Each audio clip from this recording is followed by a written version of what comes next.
So yeah, let's start with the easiest one, I guess, which is the fix the callback call on this pull request that I did to Phoenix live view. Let me just resize here to actually see the chat here. I did a pull request to Phoenix live view that will fix this issue here. Like there was this person that was trying to send, like he wanted to send an event, and the target would be the actual element, the actual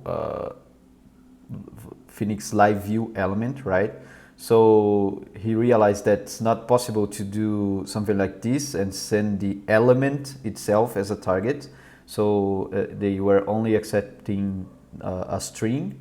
So I changed it. Hey, hello, Kin Kurono.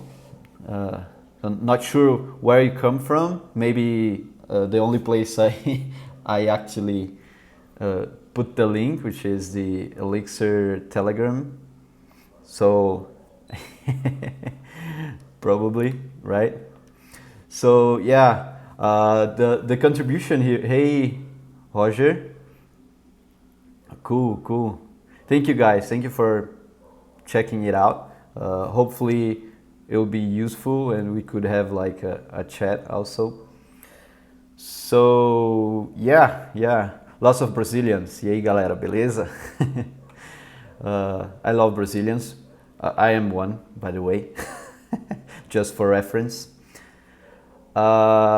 So yeah, my contribution was this, and basically I was reviewing it myself the other day, and I got a bug just by reading it, because this target variable, that this is JavaScript, by the way, it's not Elixir, but it's on Phoenix Live View, so it's an Elixir project.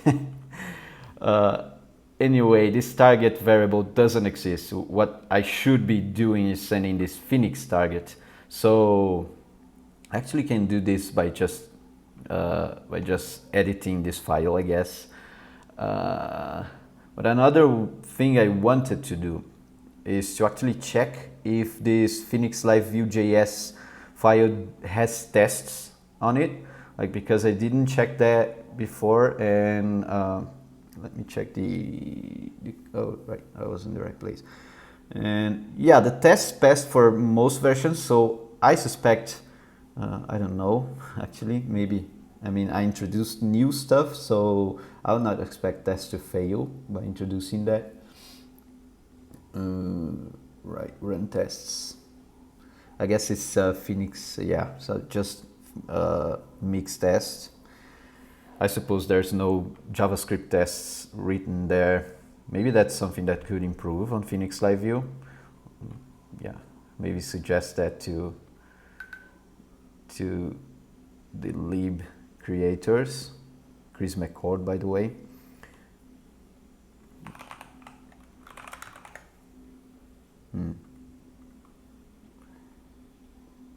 Hey, Kin, did you contribute to it too? Like, yeah, there's JavaScript tie tasks, JS tests. Now to speed the latest front-end testing. Actually, there should be, because there's this merge pull request there. Cool. There should be, actually. Where is it? Ooh, 6,000 lines introduced. And VM install. Maybe there was this as browser testing. Let me check the actual code in the repo. Yeah, there is, but it's not run on the CI. So, ooh, yeah, maybe they want me to write a test for it too, right? Yeah. So let's get to work. I have it already cloned here. Let me start a Tmux session for, I guess I have, yeah, I have a Tmux session for it already. Hopefully you can see that, like, is that too little of a font size for you, or? Oh, nice, Roger. Nice. You're here to learn how to contribute. Cool, cool. It's pretty simple actually. The even on I guess the Elixir community is one of the the most welcoming ones, right? It's that there's like one thing I do is basically to check to watch the projects here. You just watch all activity and you go through the notifications there. Like you go through each of the notifications. You're gonna get notifications for new pull requests. You're gonna get notifications for merged ones, closed issues, new issues. So whenever a new issue comes up on a project that you want to contribute to, you can be one of the first to say, hey, I want to take a chance on fixing this, you know. And just one thing to be aware is like to always do that, like to notify people that you want to work on that. That's what I did here, like on my pull requests, which is this one. I on the initial issue that the guy created, I did mention that I think I can open up here for it if no one else is interested. I mentioned it because then if someone else wants to take it and or is already doing it, they could notify me, so then there will not be duplicated work, you know. But yeah, I did some contributions also to Elixir Core, which was quite amazing for me because I never did stuff like that, and yeah, it was pretty good. But yeah, then you just fork here, download your Git clone there, right? And just do the changes. Like basically this change, this pull request was the introduction of 4 lines, like this if Phoenix target node type, which actually checks if this is an element, is a DOM element. And then I got this code from down here, like, which is the other way, like they get all the targets and then they go through all the targets and get the execute this owner function that gets the view for this live socket, right? Given a target, it gets the view of that target actually, right? It's the owner view, and then executes the callback. So that's why actually my code is wrong, because I just copied from here and pasted here. And that's why the target here was referring to this target, and that's why I messed up. I should have written Phoenix target there. So yeah, Phoenix target, that's it.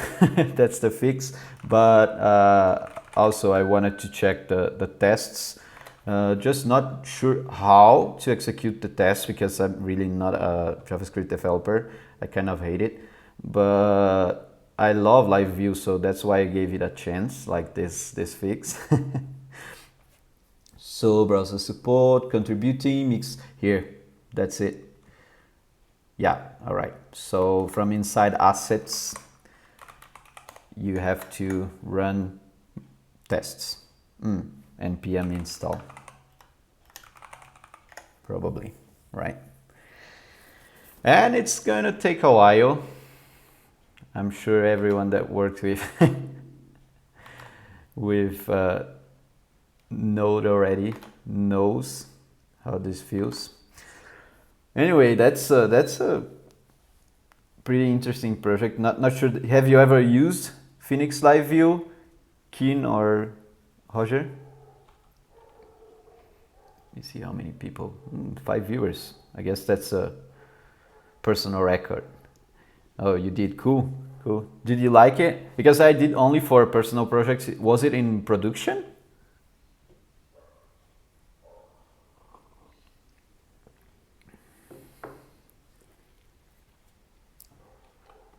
Yeah, me too. Me too. On my side projects, I loved it. Nowadays, I'm a backend developer only for Toggleplan. and I never touch anything front end related, right? So I don't actually need live view, but I was a full stack developer before in the previous. Are you hearing these beeps? I'm not sure. But I was a full stack developer, and uh, I totally hated SPAs actually. And when Chris McCord announced live view, I was like, it was love at the first sight, you know. I was like pretty impressed with the work he had so far, and it was just at the beginning. Right now, I'm sure it's a lot better because I just used it once or twice on side projects, and yeah, it's my dishwasher. I actually put it to work before starting the live. Then I realized that it was too noisy, and I stopped it. I just hit pause, you know, and it's like beeping out, saying, "Please unpause me." Oh, cool. You're full stack engineer. Oops. From the start of career until now. Cool, cool. Yeah, I kind of I like the idea of full stack engineers. One thing that I hated back then was to actually have to do JavaScript, like heavy JavaScript for like interactive stuff. That's why I kind of fall in love with Phoenix Live View, you know. Oh, it's already done. Come on, I'm waiting here for something that's all right.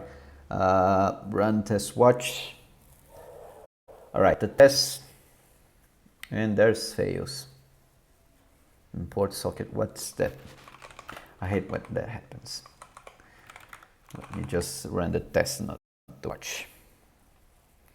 Runs. Yeah, a lot of them failed. You started with Elixir randomly. Was mainly using JavaScript and Java. Yeah. As for me, I was a Ruby full stack engineer. I started with Delphi back then. Like I'm like the 12 years working with programming. But my first full stack job, like web development job, was a Ruby one on Rails, and I really loved Ruby.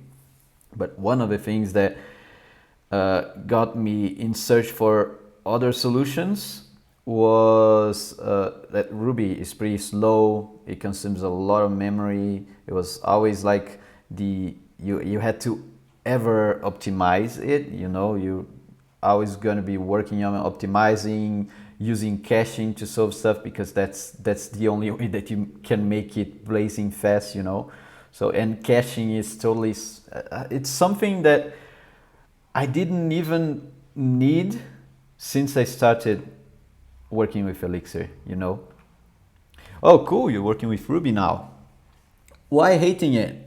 Come on, it's a nice language. I was so much in love with Ruby once, and actually when I met my wife, which is nowadays my wife, I was in love with Ruby, and then we kind of did this joke on our wedding rings. One in her ring, it's written better than fries because French fries is the thing that she most love in the world, you know. So I'm better than fries, and on my ring it's written better than Ruby because that was the thing I most loved. And when I switched to Elixir, she said, "Oh, come on, now there's something else that maybe you love Elixir more than me." It was funny. Anyways, come on, the tests are failing. I hate when that happens because I was expecting it to pass. It's cannot find module Phoenix from test integration metadata tests. The contribution page there doesn't say you have to do anything else. Browser support, style save prefix assets. Maybe you have to do this before.